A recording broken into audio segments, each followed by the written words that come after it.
राधे राधे दोस्तों। श्री कुंज बिहारी श्री हरिदास। मैं हूं आपका कृष्ण मित्तल सर।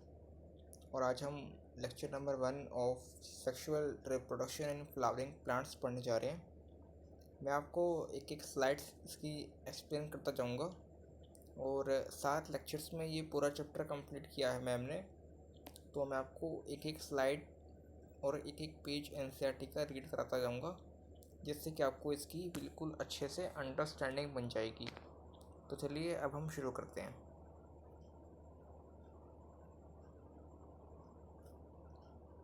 जो रिप्रोडक्टिव यूनिट होती है एंजियोस्पर्म की, उसको फ्लावर कहते हैं। मतलब जो sexual reproductive unit in angiosperm, इसको हम स्टडी करेंगे, उसी को फ्लावर बोलते हैं।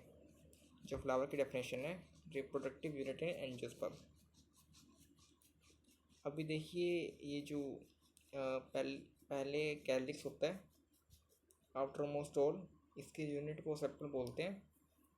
कैलिक्स आउटर मोस्ट होल होता है, इसके यूनिट को सेप्टल बोलते हैं, जो कि प्रोटेक्ट करता है फ्लावर इन बड स्टेज। और ये ग्रीन होता है, ये लीफ लाइक होता है कैलिक्स। और ये अगर फ्यूज सेप्टल्स होते हैं तो गैमोसेप्टल्स, और अगर फ्री सेप्टल्स होते हैं तो polysepalous. Second is corolla inner to calyx. Calyx के अंदर होता है कि कैलिक्स सबसे आफ्टर मोस्ट यूनिट होती है, आफ्टर मोस्ट यूनिट होती है, तो क्रोला उसके अंदर ही होगा, जो कि ब्राइटली कलर्ड होता है, attract insects for pollination. Third is androecium inner to corolla, male reproductive unit इसके स्टेम में होती है, androecium gynoecium. In innermost whole female reproductive unit is carpel on ovary style stigma and unit stamen anther and filament androecium या पेंटोशियम। ये anther ही filament है, ये gynoecium है। एक ये thalamus swollen end of stock, और ये पेडिकल स्टॉक ऑफ फ्लावर। ठीक है, पहले मैंने आपको अच्छे से एक्सप्लेन कर दिया पूरा पेज। अब थोड़ी एनसीईआरटी पढ़ते हैं। Are we not lucky that flowers reproduce sexually?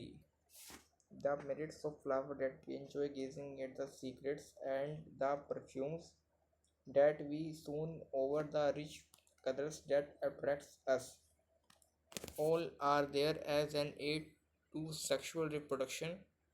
Flowers do not exist only for us to be used for our own selfishness. All flowering plants show sexual reproduction. A look at the diversity of structures of inflorescence, flowers, and floral stalks shows an amazing range of adaptations to ensure formation of the end products of sexual reproduction. The fruits and seeds in this chapter let us understand the morphology, structure, and the process of sexual reproduction in flowering plants and angiosperms. Human beings have an intimate relationship with flowers. Such time immortal flowers are objects of aesthetic, ornamental, social, religious, and cultural value. They have always been used as a symbol for conveying important human feelings such as love, affection, happiness, grief, mourning, etc. List at 5 flowers of ornamental value that are commonly cultivated at. ये ovary होगी, ये sepal, ये filament, petal, anther, stigma, styli. Diagrammatic reproduction of LS, longitudinal section of a flower. दो part होते हैं sexual reproductive के, स्टेमन और carpel. स्टेमन वो होता है जो मेल रिप्रोडक्टिव पार्ट, जो स्टेमन का ग्रुप क्या होता है, एंड्रोशियम होता है। कार्पल फीमेल रिप्रोडक्टिव पार्ट, जिसका ग्रुप गाइनोशियम होता है। यहाँ से आप कंफर्म भी कर सकते हो कि मैं गलत नहीं बोल रहा हूँ। Gynoecium, carpel, androecium is stamen. Clear?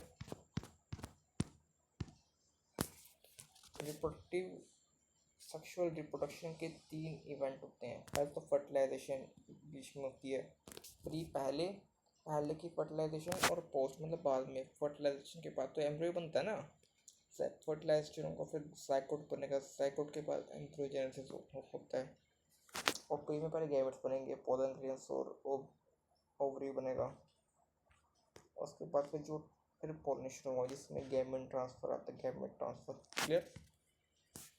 Pre fertilization में इवेंट चार आते हैं। पहले तो पोलन ग्रेन बनता है, पोलन ग्रेन बन जाएगा, उसके बाद फिर एम्ब्रियो बनेगा, एम्ब्रियो सैक, पोलिनेशन, फिर पोलन पिस्टिल इंटरैक्शन।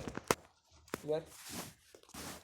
पहले गैमेट बनेगा मतलब पोलन ग्रेन, फिर उसके बाद उसका एम्ब्रियोजेनेसिस होगा, फिर पोलिनेशन होगा मतलब ट्रांसफर होगा, उसके बाद फिर पोलन पिस्टिल इंटरैक्शन।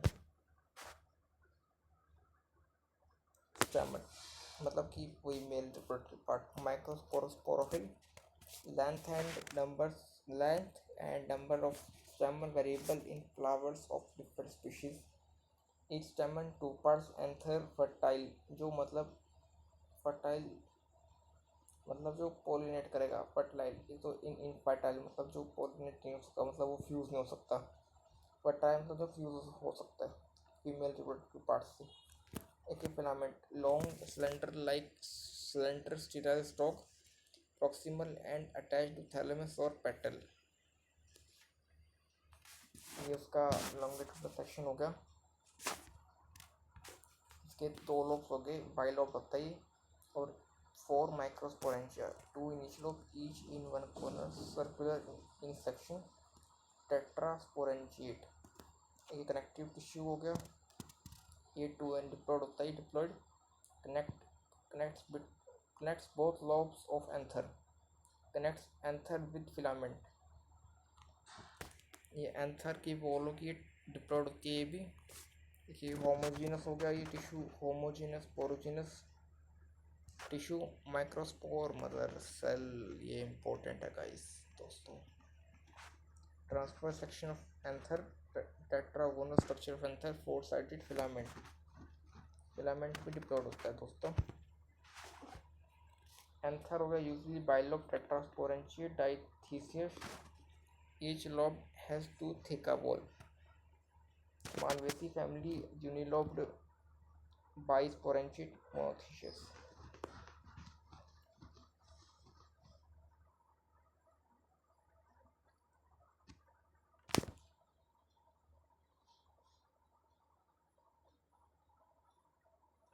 एक इम्पोर्टेंट का यहाँ से क्वेश्चन बनता है कि जो एंथर होता है वो यूजली बाइलोब्ड होता है और टेट्रास्पोरेंशिएट होता है, लेकिन ये टेट्राथीसियस नहीं डाइथीसियस होता है।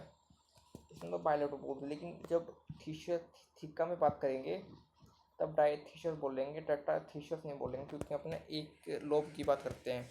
Each lobe has 2 thick walls. Clear. Microsporangia 2 and develop into 4 pollen sacs. जो माइक्रोस्पोरेंजिया मतलब माइक्रोस्पोर मदर सेल वो पोलन सैक में डेवलप हो जाती है।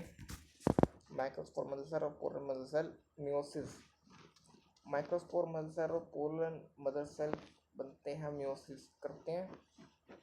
उसके बाद माइक्रोस्पोर टेट्राड बनता है, 4 बनते हैं। उसके बाद फिर कैलोस एंजाइम होता है, कैलोस एंजाइम फिर 4 माइक्रोस्पोर बन जाते हैं उससे। Clear. Microsporogenesis, formation of microspores from MMC मतलब microspore mother cell by meiosis. Microsporogenesis क्या होता है? Formation of microspore. अगर microsporogenesis, microspore plus genesis, genesis बनना, माइक्रोस्पोर मतलब माइक्रोस्पोर ही बनेंगे ना। फॉर्मेशन ऑफ माइक्रोस्पोर्स किससे बनेंगे?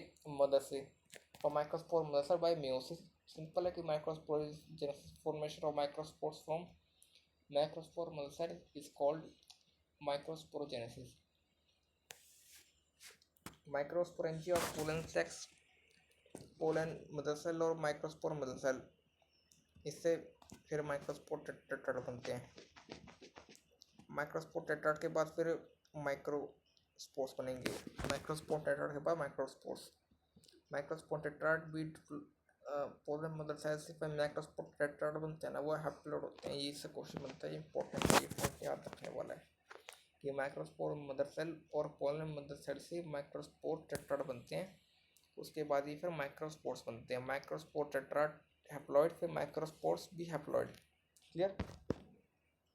4 माइक्रोस्पोर्स बन गए, फिर वो बन जाते हैं, डिफरेंशिएट होते हैं माइटोसिस से ही पोलन ग्रेन्स में। अभी हमारा गैमेटोफाइट बन के female gametophyte as anther mature and hydrate. जब एंथर होता है जब वो मैच्योर होता है तो डिहाइड्रेट होता है। Microspores dissociate from each other and develop into pollen grains. Clear? Microspores होते हैं वो एक दूसरे से डिसोसिएट हो जाते हैं और वो डेवलप किसमें हो जाते हैं? पोलन ग्रेन्स में डेवलप हो जाते हैं। Pollen grains pollen sacs extend longitudinally along entire of anther through length of anther filled with pollen grain. Clear? Often a groove runs longitudinally lengthwise separating two thicca. Clear? अब पढ़ते हैं anther की wall. Very important topic का, इस question बनेगा ही बनेगा। आपको ये FTS NBTS और FT में भी दिख जाएगा। आकाश के जो टेस्ट चलती हैं EATS में भी इस पे क्वेश्चन वो भर भर के पूछते हैं।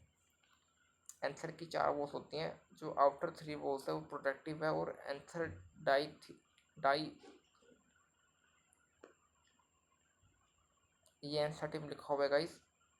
आउटर जो 3 वॉल हैं वो प्रोटेक्शन देती है और एंटर डाइसेंस होता है उससे। Epidermis endothelium middle layer tapetum. Epidermis outer layer productive one cell thick diploid endothelium. Inner to epidermis one cell thick protective लिचिन role in anther dehiscence. Important topic का इस एंडोथेलियम एंड हो रहा है मतलब एंथरडाइसेंस यहीं से आप मान रखिए एंड से एंड हो रहा है ना तो एंथरडाइस डिहेंसिस इससे। Middle layer inner to endothelium 1 to 3 layer protective reserve food. जो टेपिटम होती है inner most layer lines microsporangia. Single layer nourishes developing pollen grains multinucleated polyploid secretes callose enzyme secretes pollen kit. Pollen grains male gametophyte formed by development of microspore. याद करो guys कि microsporogenesis क्या होता है? Microspore from microspore mother cell. Pollen sac बन जाएगा, उसके बाद फिर क्या बनेंगे? Microspore mother cell. उसके मतलब माइटोसिस से माइक्रोस्पोर फिर वो भी डिप्लोड होता है। माइक्रोस्पोर मदरसेल या पोलन मदरसेल भी डिप्लोड होते हैं। उसके बाद फिर वो म्यूसिस करते हैं, वो माइक्रोस्पोर टेट्राड बनते हैं। उसके बाद फिर जाके माइक्रोस्पोर्स बनते हैं। माइक्रोस्पोर टेट्राड और माइक्रोस्पोर दोनों हैप्लॉइड होते हैं guys. Male gametophyte formed by development of microspore haploid spherical 25 से 50 माइक्रोमीटर का। इसे इम्पोर्टेंट है डायमीटर्स का। अगर रेडियस है तो उसका डिवाइड बाय 2 करना है, इसी डायमीटर है, याद रखना। Wall has two layers intine exine. Intine inner layer thin flexible made up of pectin plus cellulose continuous होती है। ये इंपॉर्टेंट है कि कंटिन्यूस कौन सी होती है, डिसकंटिन्यूस कौन सी होती है। Exine outer layer made up of sporopollenin discontinuous heads, क्योंकि वहाँ पे ठीक है ना पे एक होल होता है, इसको हम जंपर बोलते हैं गाइस, जैसे पोलन ट्यूब डेवलप करती है। Exine intine cellulose plus lactose plasma membrane सैपेक्यूल। ठीक है बस। Sporopollenin most resistant organic compound, inorganic नहीं guys, organic, made up of can withstand extreme temperature, strong alkali and acid. No enzyme can degrade it. Jump or aperture in enzyme, मतलब जो छेद होता है, खाली जगह होती है एग्जाइम में, ताकि वो इसलिए तो वो डिसकंटिन्यूस होती है, मतलब पूरी पूरी कंटिन्यूस नहीं होती, वहाँ पे एक गैप आता है बीच में, उसे को जंपर बोलते हैं। यहाँ पे स्पोरोपोलिन absent होती है। Pollen tube from intine comes out through germ pore. Dicot 3 jumper, monocot 1 jumper. Dicot 3 jumper, monocot 1 jumper. Pollen grains can be preserved as fossils due to sporopollen. Exine exhibit show fascinating different patterns and designs. Taxonomic significance. Pre-fertilization structures and events. पढ़ते हैं guys, ये सब तो guys NCERT ही हमें master करनी है guys. चलिए अब शुरू करते हैं। बाकी तो बस क्वेश्चंस हैं, काफ़ी आसान क्वेश्चंस कराए मैं, लेकिन मैं अच्छे क्वेश्चंस करूँगा। डीपीपी करूँगा पीडब्ल्यू की, उसके बाद फिर आकाश की मॉड्यूल्स, पीडब्ल्यू के मॉड्यूल्स, आकाश का नोजूर एनसीईआरटी और आकाश का मोमेंटम बूस्टर, फिर उसके बाद test. Much before the actual flower is seen, मैं आपको कराऊंगा स्क्रीन से, करो आपको मैं सब कुछ कराऊंगा। मैं आपको आकाश के मॉड्यूल्स, पीडब्ल्यू के मॉड्यूल्स, आकाश का मोमेंटम बूस्टर, आकाश का नोजूर एनसीईआरटी और पीवाईक्यूज भी कराऊंगा गाइस। और उसके बाद मैं आपको आकाश की एफटीएस, एनपीटीएस, ईआईटीएस, इन चारों जो टेस्ट चलती हैं आकाश की, बहुत महंगी होती हैं गाइस, बहुत महंगी होती हैं। इन सबका एक एक क्वेश्चन खरोंच खरोंच कर करवाऊंगा, इस चिंता मत कर रहा है। एक एक क्वेश्चन आपका सर आपको एक एक क्वेश्चन को खरोंच खरोंच कर करवाएगा, देखना। Much before the actual flower is seen on a plant, the decision that the plant is going to flower has taken place. Several hormonal and structural changes are initiated, which lead to differentiate and further development of the flower primordium. Inflorescences are formed which bear the floral buds, and then the flowers in the flower the female and reproductive structures and the androecium and the gynoecium differentiate and develop. You would recollect that the androecium consists of a whole of stamens representing the female male reproductive organs, and the gynoecium represent the female reproductive organ. The two parts of typical stamen, the long and slender stalk called the filament, and the terminal gender bilobe, diathesis, and tetrasporangia. The proximal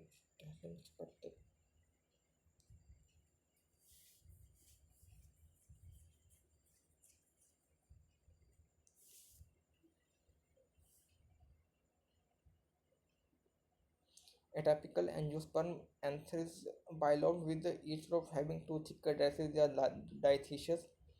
Often a longitudinal groove runs lengthwise separating the theca. Let us understand the various types of tissues and their organizations in the transverse section of an anther.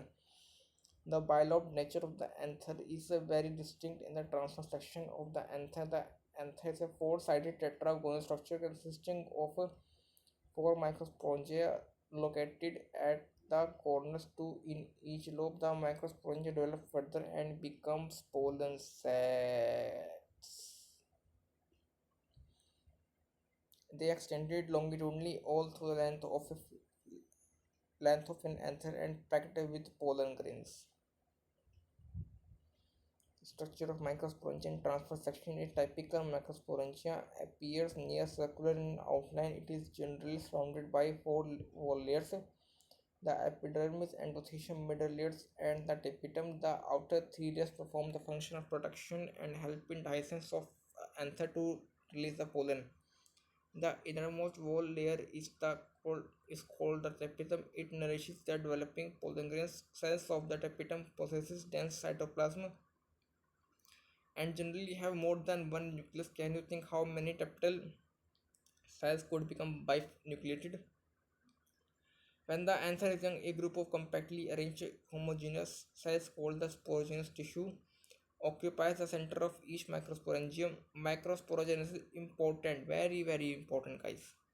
As the anther develops, the cells of the sporogenous tissue undergoes sporogenous tissue sporogenous tissue undergoes meiotic division to from microspore tetra. So the microspore tetra है ये haploid है, तो microspore tetrad से pollen grains बनाएंगे. Wood with the pollen of tetrad haploid. Anther pollen sacs, pollen grains, line of diaceans, filament stalk, three-dimensional cut section of anther.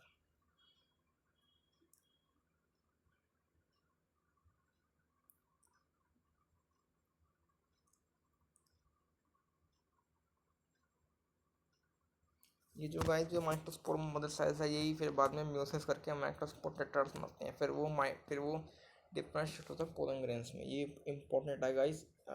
इनकी ploidy पूछ लेते हैं कि माइक्रोस्पोर मदर का प्लॉइडी क्या है. बाकी सबका 2n है, बस माइक्रोस्पोर मदर नहीं, सबका ही 2n है, या फिर जितने भी दे रखे हैं. बस माइक्रोस्पोर टेट्राड्स और पोलन ग्रेन्स का हैप्लॉइड हैप्लॉइड होते हैं दोनों का. As each cell as each cell of a sporogenous tissue is capable of giving rise to a microspore tetrad. Each one has a potential pollen or microspore mother cell. The formation process of formation of microspores from a pollen mother cells through meiosis. Formation of microspore from pollen mother cell or microspore formation of microspore from pollen mother cell or microspore mother cell through meiosis is called microsporogenesis. The microspores, as they are formed, are arranged in clusters of 4 cells, the microspore tetrads.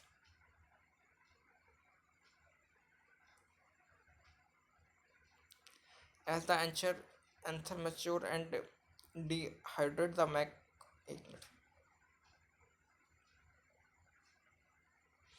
microspore tetrad, guys, ये meiosis करते हैं ना जब पौधे मध्य से microspore बनते हैं तब माइक्रोस्पोर टेट्रा बनते हैं. माइक्रोस्पोर टेट्राड कब बनता है? जब माइक्रोस्पोर मदर सेल और पोलर मदर सेल म्यूसिस करते हैं. माइक्रोस्पोर मदर सेल और पोलर मदर सेल हैप्लोइड होते हैं, लेकिन जो ये माइक्रोस्पोर टेट्राड है ये हैप्लोइड होता है, लेकिन जो पोलर मदर सेल और माइक्रोस्पोर मदर सेल है वो डिप्लॉइड होते हैं. As the anther mature and dehydrate, the pollen microspores dissociate from each other and develop into pollen grains. Inside each microsporangium, several thousands of microspore pollen grains are formed that are released with the license of anther. The pollen grains represent the female gametophyte. If you touched the open anther of hibiscus or any other flower, you would find deposition of yellow powdery pollen grains on your fingers. Sprinkle these grains on a drop of water taken on a glass slide and observe under scanning electron microspores. ये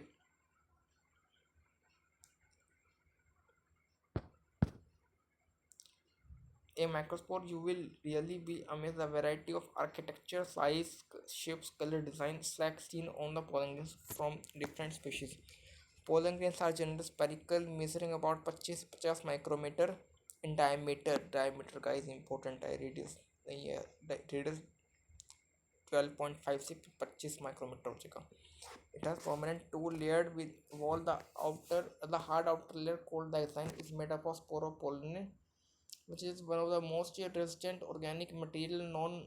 It can withstand high temperature and strong alkali and acids. No enzyme that degrades sporopollen is so far known.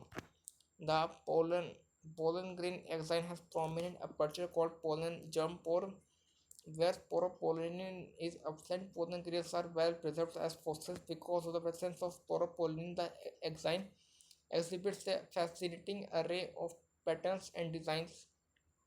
Why do you think the axine should be hard? What is the function of germ pore? The inner wall of pollen grains is called antine. It is thin and contains layer made up of the cellulose and pectin. The cytoplasm of the pollen grains is surrounded by plasma membrane. When the pollen grains is mature, it contains two cells, the vegetative cell and the generative cell. The vegetative cell is bigger, has abundant food reserve, and large irregularly shaped nucleus. The generative cell is small and floats in cytoplasm of the vegetative cell. It is spindle shaped with dense cytoplasm and nucleus. In over 60% of the angiosperm, pollen grains are shed at this two-celled stage. In the remaining species, the vegetative cell divides mitotically to give rise to the two male gametes before pollen grains are shelled at three-celled stage. Pollen grains of male species cause several and bronchial in some people, often chronic disorder, asthma, bronchitis. It may be mentioned that Parthenium of carrot grass that came into India as a contaminant with important wheat has become ubiquitous in occurrence and causes pollen allergy. Pollen grains are rich in nutrients. It has become a fashion in recent years to use a pollen tablets as food supplements. In Western countries, a large number of pollen products in the form of tablets and syrups are available in market.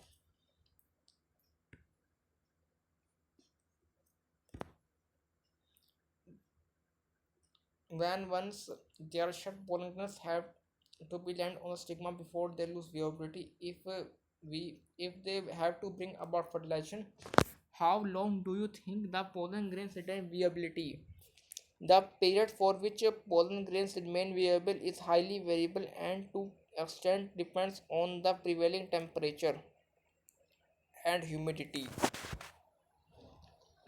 Temperature and humidity. In some cereals such as rice, wheat में 30 minute, Russell और Rosaceae Solanaceae Leguminosae में few months, several months, rice and wheat में 30 minutes, लेकिन जो Russell है months, 4 months. और उसको liquid nitrogen में 166 डिग्री सेल्सियस, लेकिन at pollen bank and in crop betting programs months 30 minutes. बस चलिए अभी थोड़ा डायग्राम्स रखे थे हमारे. वेजिटेटिव जनरेटिव सेल है ये वेजिटेटिव सेल है.